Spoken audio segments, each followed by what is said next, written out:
मधु, बचपन से मैं अकेला ही मेहनत कर रहा हूँ, ये सोचकर मेरी मदद करने के लिए पढ़ाई दिमाग में नहीं घुस रही, ये कहकर तूने पढ़ाई छोड़ दी और काम करने लगा।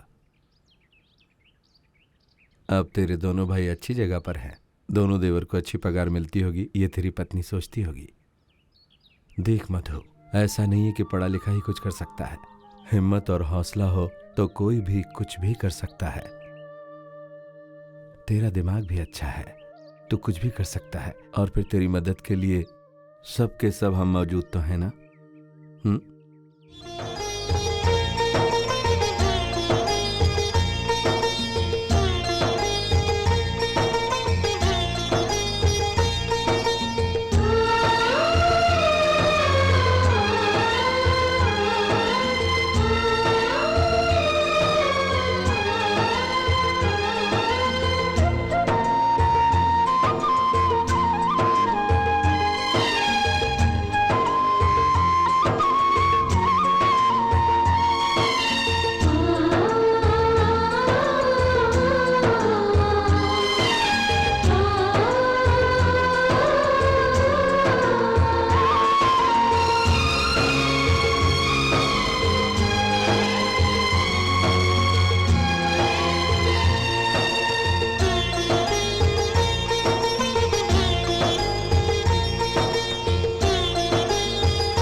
आओ बेटा। नमस्ते जी। अगले हफ्ते से 100 अचार का पैकेट, 100 मसाले का पैकेट भी डाल देना, ठीक है? ठीक है जी। मार्केट में आपके प्रोडक्ट की बहुत डिमांड है। अच्छी बात है। नमस्ते नमस्ते, बेस्ट ऑफ लक।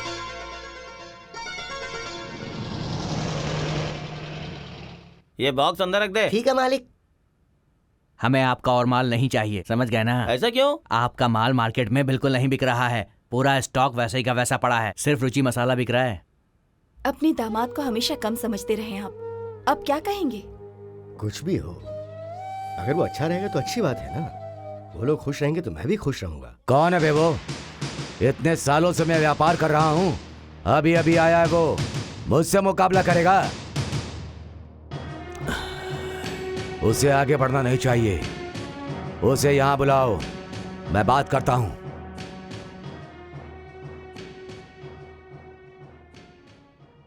नमस्ते जी। आपने बुलाया था? तुम्हें अचार की दुकान बंद करनी हो गई। कितना चाहिए? 10 लाख दूंगा, चलेगा? 10 लाख क्या, 10 करोड़ दोगे तो भी मैं अपनी कंपनी बंद नहीं करूंगा। अच्छे से सोच कर बताना, इस धंधे में छोटे से बड़ा हुआ हूं, मुझसे मुकाबला बहुत महंगा पड़ेगा। 6000 लोग मेरे नीचे काम कर रहे हैं, पूरे मुंबई में मेरी ब्रांच है, मैं मार्केटिंग नहीं कर रहा हूं। आफ्टर ऑल अपने घर में बना करके तुम कैसे मार्केटिंग कर पाओगे? आपने पूरे राज्य में 6000 वर्कर्स रखे हुए हैं और मेरी कंपनी से डर रहे हैं, इसका मतलब कि मेरा माल अच्छी क्वालिटी का है, और अगर क्वालिटी अच्छी है तो फिर मुकाबला क्या? इस दुनिया में मैं कहीं भी मार्केटिंग कर सकता हूं। चलता हूं।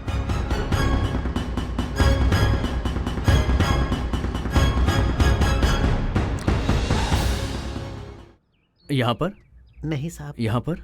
यहाँ भी नहीं। जरा लंबी सांस खींचना, धीरे धीरे। ओके, उठ जाइए, उठिए। हाँ, अब बैठ जाइए आराम से। अच्छा साहब, मुझे क्या हुआ है? अरे कुछ नहीं है, नॉर्मल सा पेट दर्द है। ठीक, मैंने मेडिसिन लिख दी हैं। हाँ। सुबह शाम 2-2। अच्छा। हाँ, टोकन नंबर 29। क्या कहा साहब ने? शहर के डॉक्टर ने कहा था खतरनाक बीमारी, ऑपरेशन करना पड़ेगा, लेकिन ये डॉक्टर साहब कह रहे हैं कि चिंता मत करो, कुछ नहीं हुआ अच्छा? है। भगवान इन डॉक्टर साहब को 100 साल की उम्र दे। ए संटी। हाँ आ रहा हूँ भैया। भगवान की कृपा से तेरे भाई का हाथ अच्छा है, उसने बहुत नाम कमा लिया है। तो उसके साथ रहकर उसका ख्याल रखना। काम में इतना घुस जाता कि ठीक टाइम पे खाना भी नहीं खाता। आप बिल्कुल चिंता मत कीजिए भैया, 1 बजे पेशेंट बंद, खाना चालू। हाँ, वैसे ही ख्याल रखना। मैं देख लूंगा भैया, आप जाइए। हाँ।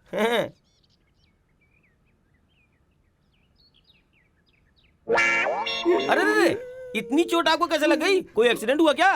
नहीं, ऐसा कुछ भी नहीं हुआ। फिर नाखून काट रहा था तो इलेक्ट्रिसिटी के खंभे से बांध कर देखो ना मुझे कितना मारा। नाखून काटने से इलेक्ट्रिक खंभे से बांध के मारा? ऐसा कोई करता है क्या? वो इंसान है या कोई राक्षस है? बहुत बहुत शुक्रिया हाँ। कि तुम मुझे समझ पाए। वो लोग तो मुझे समझ नहीं पाए।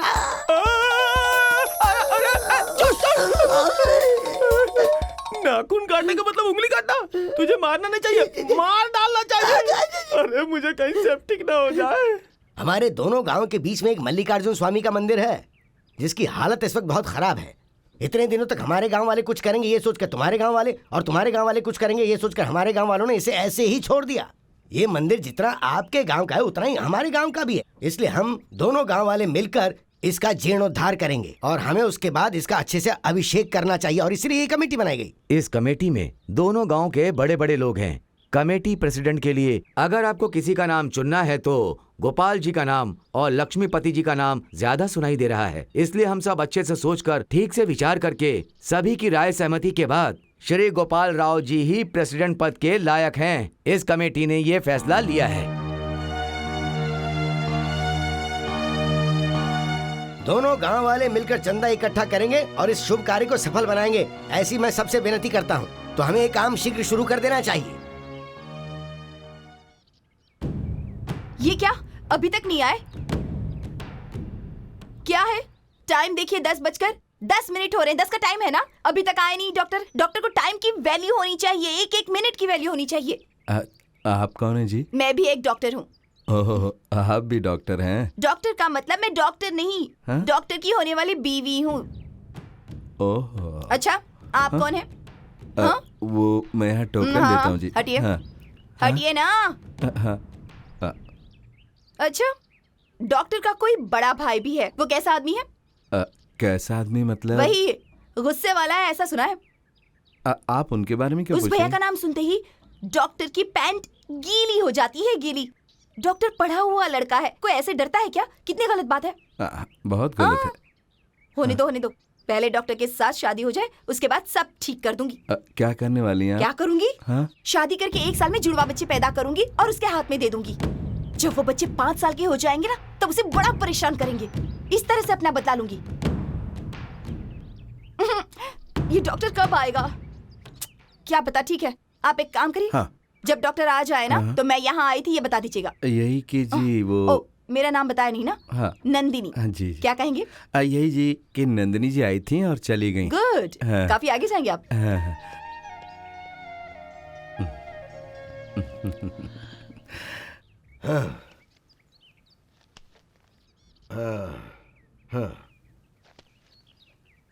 और अब ये पूरा हो गया है, पूरे 4,98,200 रुपए।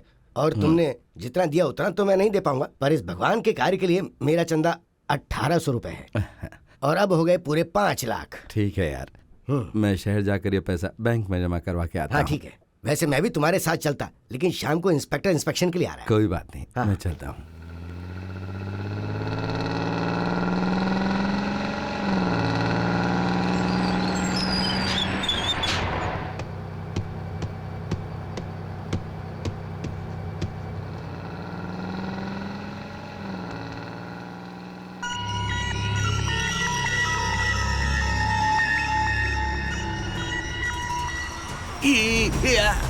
अरे क्या हो गया इसे?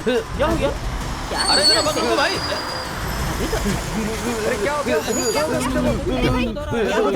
अरे कुछ करो। ऐसे कुछ नहीं होगा। दांत जुबान काटने से पहले उनके बीच में कुछ कड़क चीज रख दो। देखो ये मुंह में डालकर देखिए।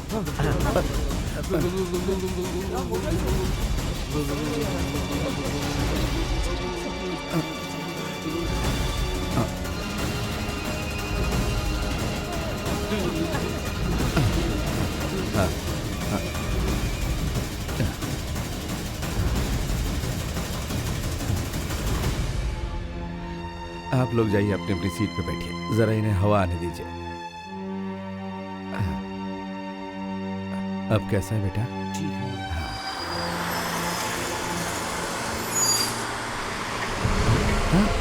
अरे अरे मेरा बैग कहाँ गया? अब किसी ने मेरा बैग देखा क्या? अरे क्या हुआ? उसमें 5 लाख रुपए लगता था। है चोरी हो गई।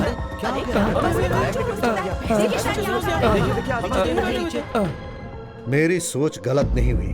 उसकी अच्छाई के कारण ही आज उसका यह हाल हुआ। अपने आदमियों को भेजो और पुलिस में यह कंप्लेंट लिखवाओ कि उसने मंदिर का पैसा चुराया।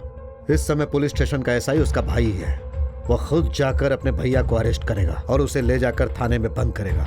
और जब मैं ये अपनी आंखों से देखूंगा तब मेरे दिल को शांति मिलेगी। अरे गोपाल जी, आपने मंदिर का पैसा चुराया, ऐसा पुलिस कंप्लेंट किसी ने की है। पुलिस आपको लेने के लिए आ रही है गोपाल जी।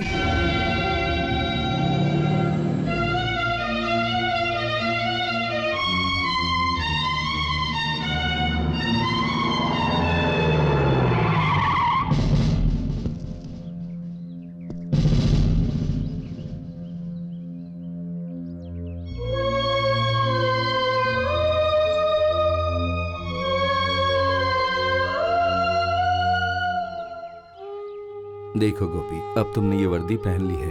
अब तुम्हारी नजर में भेदभाव नहीं होना चाहिए। गुनहगार चाहे तेरा भैया हो या कोई और हो, उसे सजा देने का अधिकार है तुझे। ये तेरा फर्ज है, इस वर्दी का गौरव है।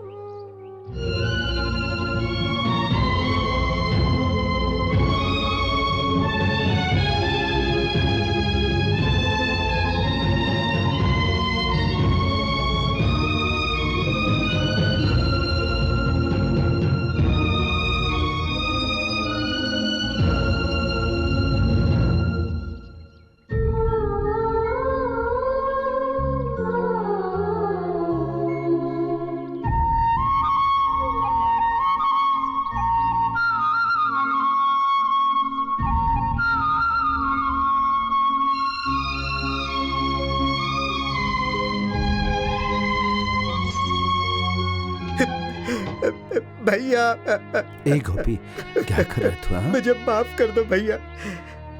ये सच है कि मैं पुलिस वाला बनना चाहता था, लेकिन मुझे ये दिन भी देखना पड़ेगा। मैंने कभी नहीं सोचा था भैया, मेरी ये नौकरी आपकी दी हुई भीख है।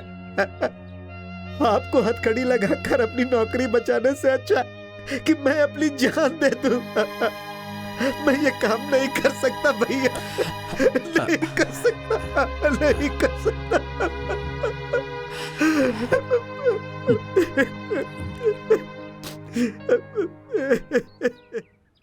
क्यों बेटा, इतने दिनों से मेहनत कर रहा था, अब इस्तीफा क्यों दे रहा है? जरा अपनी बीवी के बारे में भी तो सोच लेता एक बार। इसमें सोचने वाली क्या बात है नानी? दिन रात मेहनत करके बड़े भैया ने इनकी इतनी अच्छे से परवरिश की, इन्हें इतने बड़ा ऑफिसर बनाया। अब उन्हें गिरफ्तार करना हो, ऐसी नौकरी नहीं चाहिए। अच्छा है, भाई एक दूसरे के बारे में सोच रहे थे, अब बीवी भी सोचती है, अच्छी बात है। नानी माँ, भैया कहाँ है? नमस्ते जी। ओह, तुम आओ, बैठो। ऐसे ठीक हूँ। कैसे आना हुआ? आपने उस दिन कहा था ना कि मैं अपनी कंपनी बंद कर दूं। आज मैं अपनी कंपनी को बंद करने के लिए तैयार हूं और उसके लिए मुझे 5 लाख रुपए चाहिए। ठीक है, तुम्हें पैसे की जरूरत है वो मैं देता हूं। थैंक्स जी। लेकिन तुम्हें अपनी कंपनी बंद करने की जरूरत नहीं। सर? हाँ मिस्टर मधु, आपके भाई के साथ जो हादसा हुआ वो मुझे पता है। आपके परिवार के बारे में भी मैंने बहुत सुना है। जनरली सब लोग उदाहरण के तौर पर तुम्हें राम लक्ष्मण कहते हैं। राम लक्ष्मण कैसे थे ये तो सिर्फ किताबों में पढ़ा है, लेकिन किसी ने देखा नहीं। तुम्हारे भाइयों को देखता हूं तो शायद राम लक्ष्मण भी ऐसे ही होंगे। ऐसे परिवार को तकलीफ में आना यह बहुत ही दुख की बात है। राम के हनुमान के जैसा तो नहीं, लेकिन अपन तुम्हारे लिए ऐसा कुछ कर सकते हैं। ये पैसे तुम रख लो। तुम अपनी कंपनी के नाम पर सब माल तैयार करो, मैं पूरी दुनिया में उसकी मार्केटिंग करूंगा। सर, आपका यह एहसान मुझ पर उधार रहा सर। दोस्तों के बीच में कौन सा एहसान? We are friends.